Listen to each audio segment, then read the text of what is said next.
out here, and what is your work profile? Can see.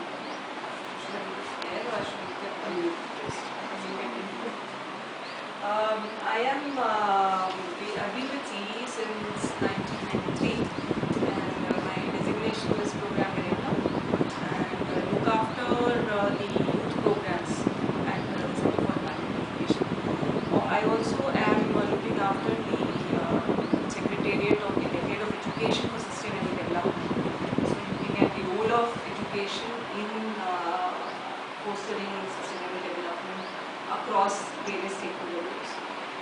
We are the nodal agency for implementing the Decade of the ESD in India.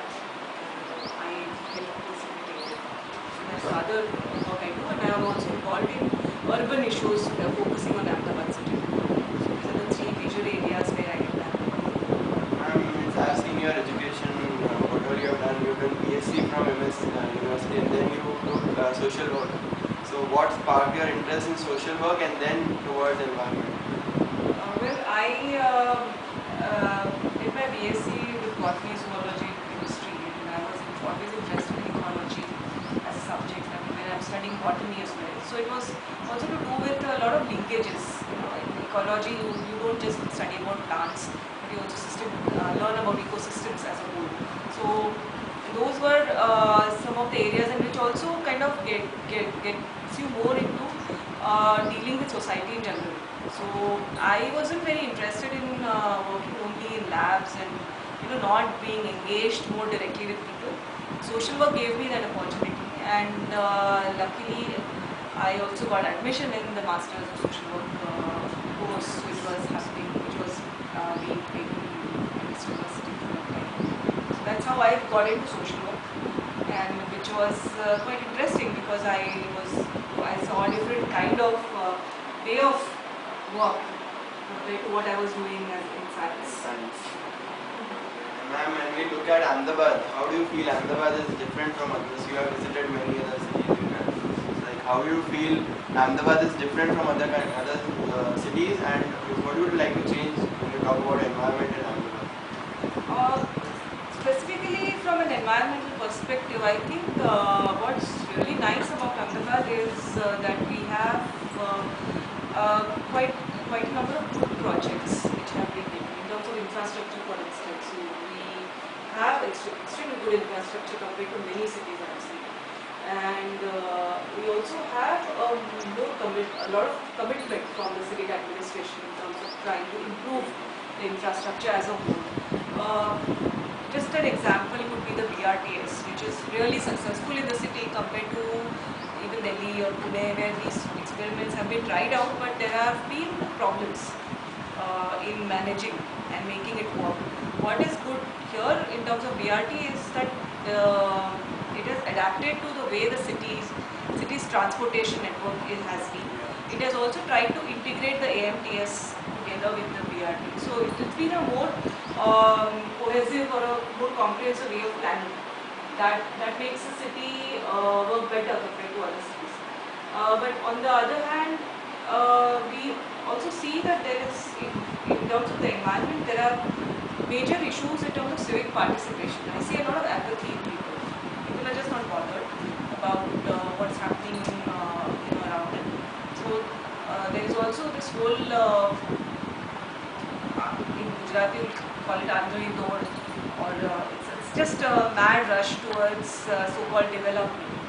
So you see a lot of very fast development happening, which is not necessarily sustainable, and is at a cost of a lot of green spaces you would have, or playgrounds you would have, or a better transportation in terms of a lot of cars.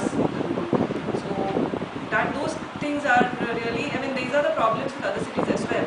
But I feel civic participation could improve a lot of things in our country. Ma'am, when we look at this area, this was some years back. It was so green, and even all this where these malls have been made. So, what do you feel about that concrete jungles being created? It's almost in all the cities, but when we talk about Ahmedabad, how do you feel about it?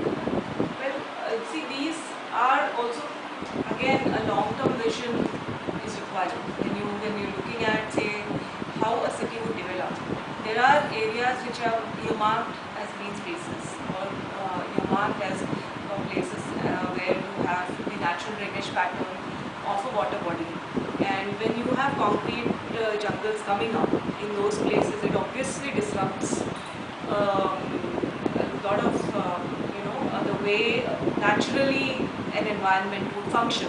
So it has a very big negative impact on the way the city's temperature has grown. The way, of course, because of the way Vasrapur Lake and others have been interlinked, a lot of lakes have been interlinked in the city. The waterlogging problem has been reduced to quite an extent. But still, when you have, say, a big mall coming up on a lakeside, without a proper planning in terms of what will happen to the traffic which comes in, what will happen to the waste it generates, what will happen to the energy use or the water use of such big complexes, it creates a different set of problems which will surface not immediately, will surface 10 years from now. So we might be even buying water even in those areas. Like we already are having to buy water in a number of areas now. So like, there is an issue here. And I feel for a sustainable development for a city like Ahmedabad or any other city, the planning process needs to take in the whole long-term, say 20-year vision of an urban sprawl, and that would help it in terms of identifying these places which should not be touched, which should not get converted into any concrete jungles. So there has to be a balance between how you build for people to live and how you also create spaces for them to breathe. Ma'am, as we know, the youth of today or the generation that we belong, we mostly have not seen the villages and all. So, what do you feel that we have missed?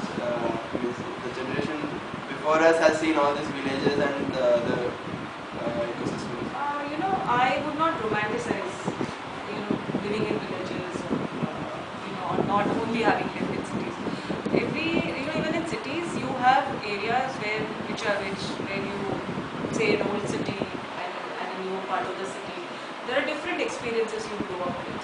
But definitely, if you have grown up in an area which has a more, as I said earlier, balanced, kind of an environment where you also had a nice park to play in, you had places where for recreation, open spaces for you to play or cricket or whatever games that you played in.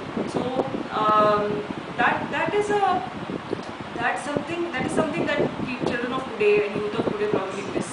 So even your colleges probably don't have the kind of campuses colleges in my generation used to have. So that is something that one misses when you have a very highly organized kind of space. But saying that people living in cities should go to rural areas to experience life, probably that is romanticizing that much. Ma'am, this interview would be mostly viewed by the students of our college and all the students mostly of all the colleges. So I would like you to give a message to all those students from your side, because you mostly work with the youth. Yeah, sure. Well, to all the young people who would be seeing this interview, I would like to say that engage yourself much more directly in issues related to, say, your environment around you. Use your skills, creativity, knowledge. There is always a connection between what you study, and there is always a possibility of using that knowledge and skill into something that can actually directly contribute to the society. For instance, if you are studying as an IT professional, your skills in the way you use the social networking side, or your skills as an IT professional can come in handy for an NGO which probably is working requiring that skill. So I think try and directly also seek those kind of opportunities instead of waiting for people to come to you and ask for your help. Be an active citizen and lend your hand to the society. So that's something that I would really urge all the young people